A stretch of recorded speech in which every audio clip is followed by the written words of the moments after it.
In today's video, I'm going to teach you how to add restrictions on a column in Coda.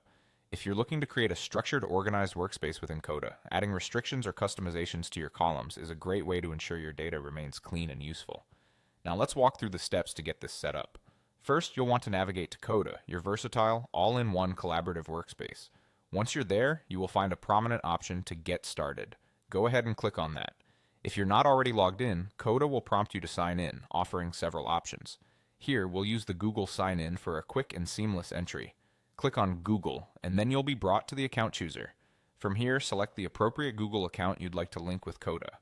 Ensure you've chosen the right account with the correct access privileges, especially if you're working collaboratively with a team. Now that you're in, it's time to dive into your workspace. Open your document that you intend to edit. If you're starting a new project or just testing things out, you can always create a new doc for practice. In your document, you'll want to focus on your table. To add a new column, locate the plus sign, usually found at the top or side of your table, and click on it.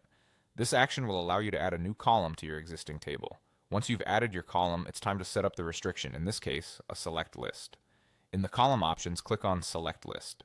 This feature is perfect for when you need a fixed list of text values. You can define all your available options in the column settings at this point.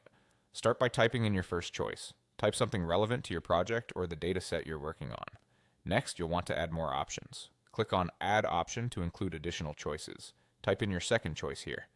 Repeat this process if there are more options that you need for your column. The idea is to list all possible values users can select, which helps maintain consistency and accuracy with data entry.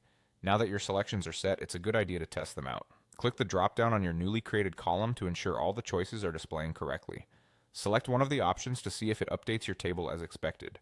Having column restrictions like this can greatly enhance how you manage and visualize your data in Coda, making collaboration more streamlined and your workspace more efficient.